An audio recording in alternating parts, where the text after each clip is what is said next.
Hi, Maria here. Welcome to my channel. Today I'm excited to bring to you 5 Middle Eastern fragrances that are, again, rather viral. Let's face it, Middle Eastern fragrances are all the rage these days. And so I have 5 that have been kind of making a lot of traction lately. Going to give you my thoughts, let you know whether I think they're worth it, what they smell like, all that good stuff. I can't wait. But before we get started, if you haven't subscribed, just go ahead and hit that button. Join the weird, wonderful family. It would be amazing to have you part of the community, and let's get into this. So all 5 of these fragrances were given to me to review, like they're on loan from my good friend Danny at Deep Green Beauty. She's got an Instagram channel. I'll leave it linked down below. She's got fantastic content and it always has great recommendations. Really appreciate her taste. So I highly recommend checking out her Instagram channel. She lent these to me and I'm going to let you know whether they'll be ones that I'm going to be purchasing myself or passing on. So the first one is Coconut Lagoon. First of all, this bottle is just gorgeous. Like it's beautiful. I love the color of the bottle. It's heavy. The cap is heavy. I really feel like Middle Eastern fragrances have really upped their game as far as the packaging is concerned. Like this is luxe packaging. Okay, so calming down, Coconut Lagoon. Let's talk about the notes. It's got mandarin, lemon, and apple in the opening. In the heart, you have watermelon and caramel, and then the base is coconut and vanilla. Now, when I tried this fragrance and smelt it, kind of the things that came to mind was, first of all, it has a little bit of a green tinge to it.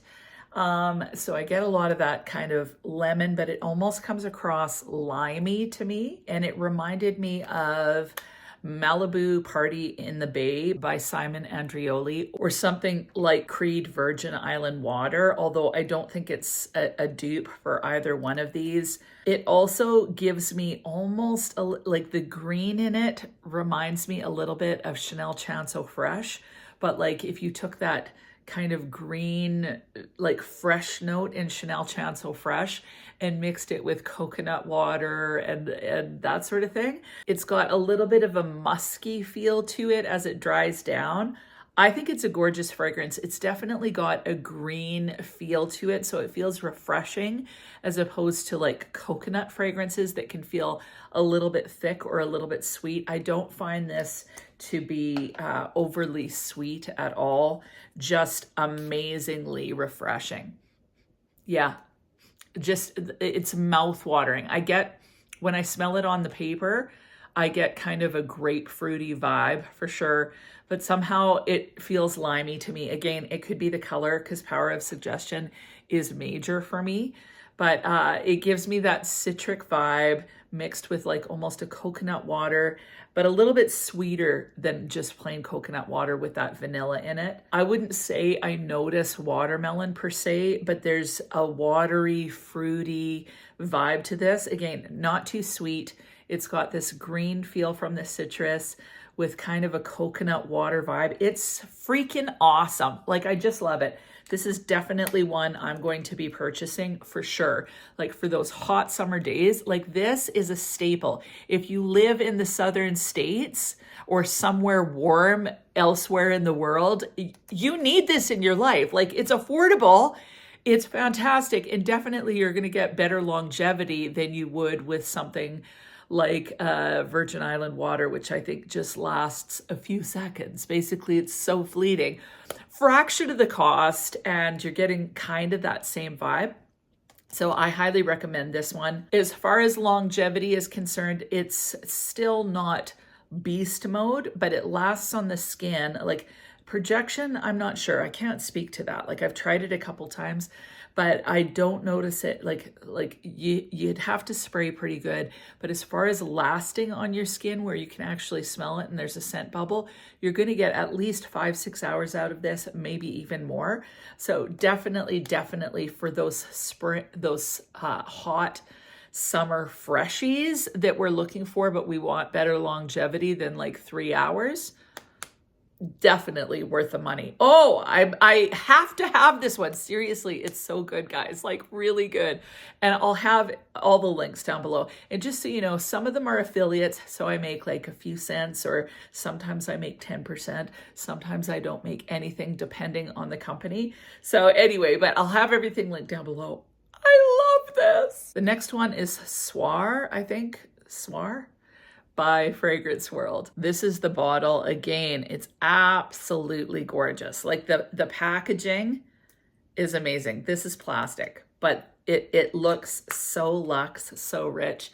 And Soir is inspired or similar to Grand Soir by Maison Francis Kurkdjian.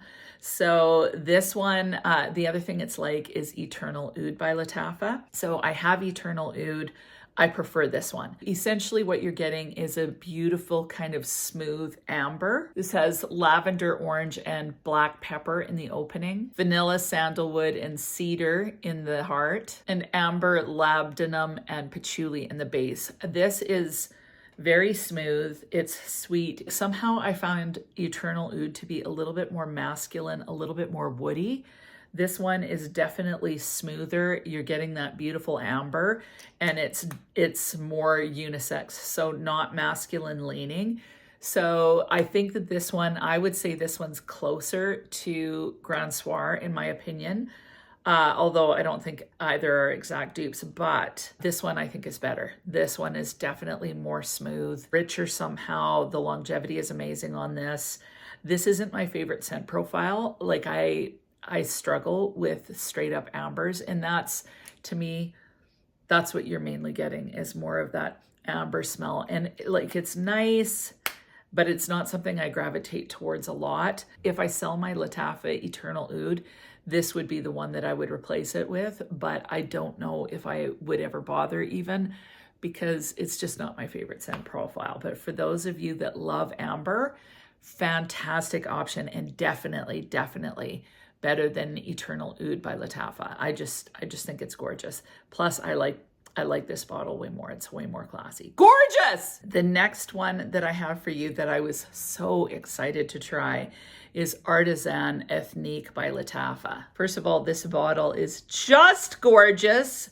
This is like raised up kind of 3D. Now, the only thing about this is, what the heck is this? Like, what is it? I have no idea. Is it some sort of maraca that you shake?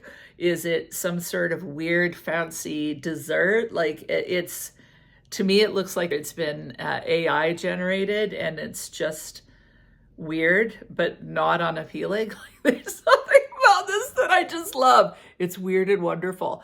Anyway, love the bottle, even though I don't have a clue what that is. Maybe someone knows. If you know what this is, let me know. Maybe it's a weird perfume jar. Like, I don't know. There's lots of things I could think about for that. But anyway, the fragrance inside is amazing. It's so perfect for fall and winter. It's so good. This is definitely one I want to add to my collection, but I will likely wait until the fall. First of all, because the price will come down on it.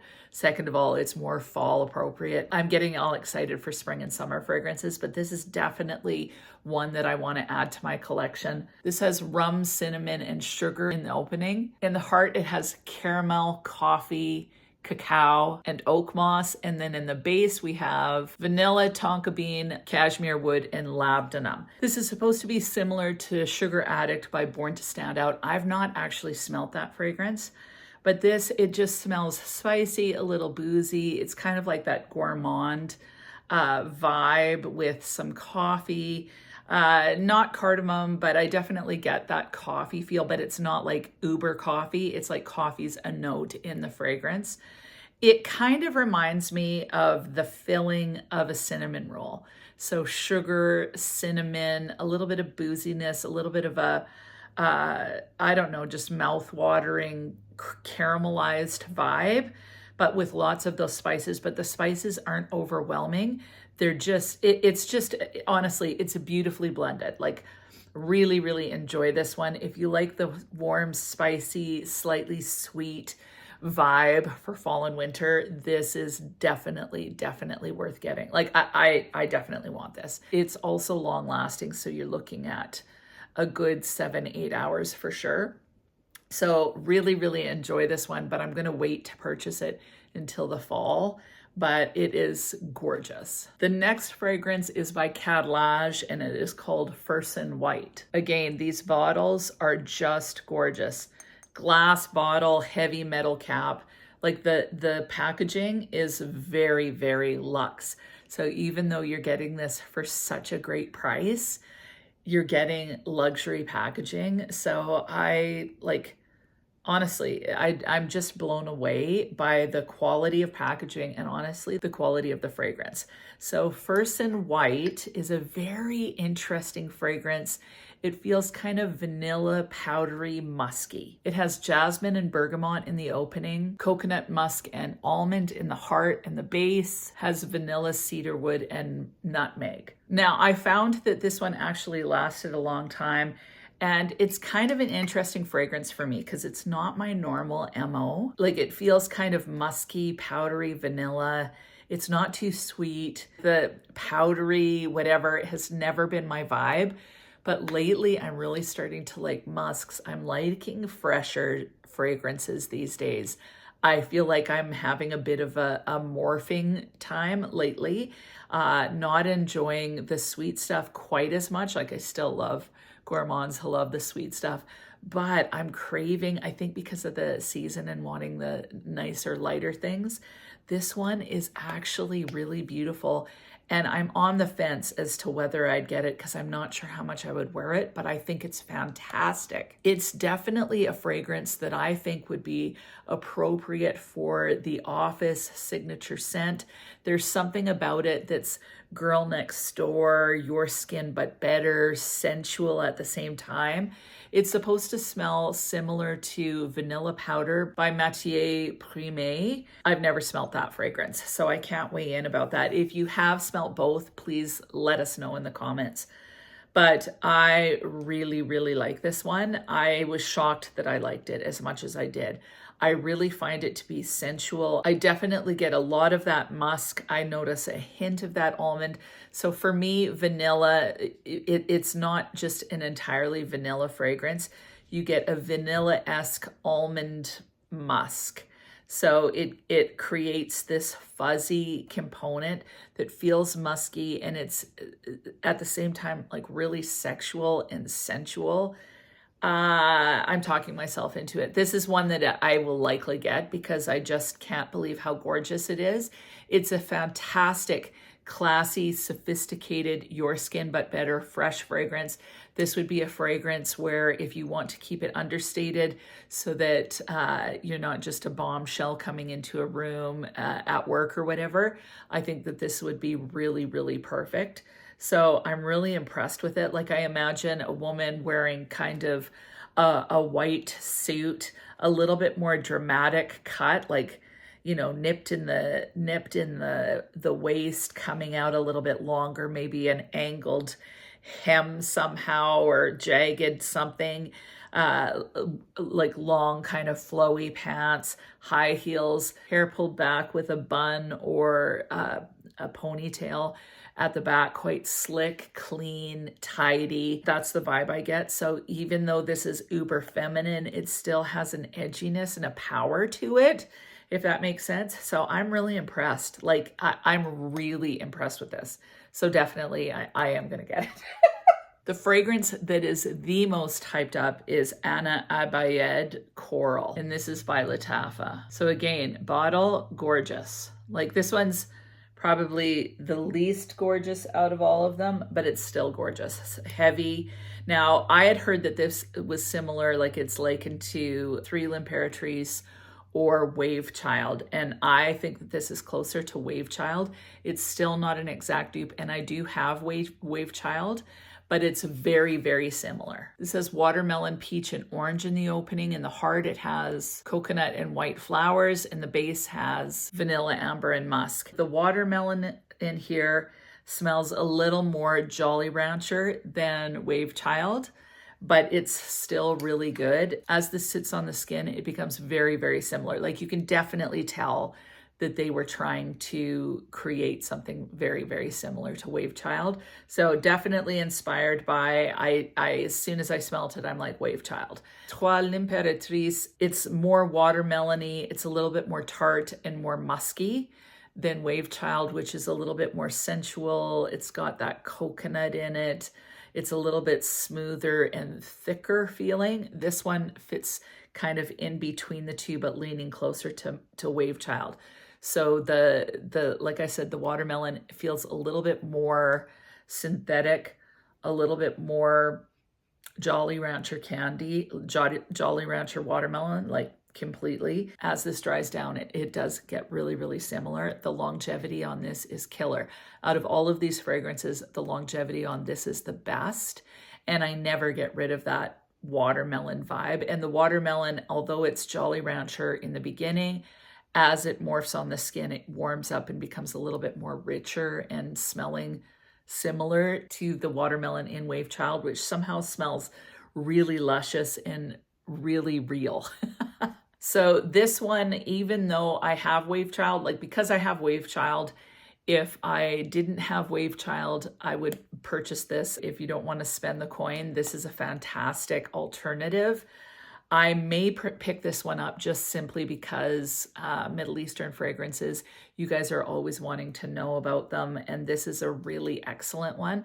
So even though it's really similar to something in my collection, as a content creator, I may purchase this one, or I'll just talk about it because it's just freaking amazing. But as far as me personally wearing this, because I have Wave Child, I would just wear Wave Child.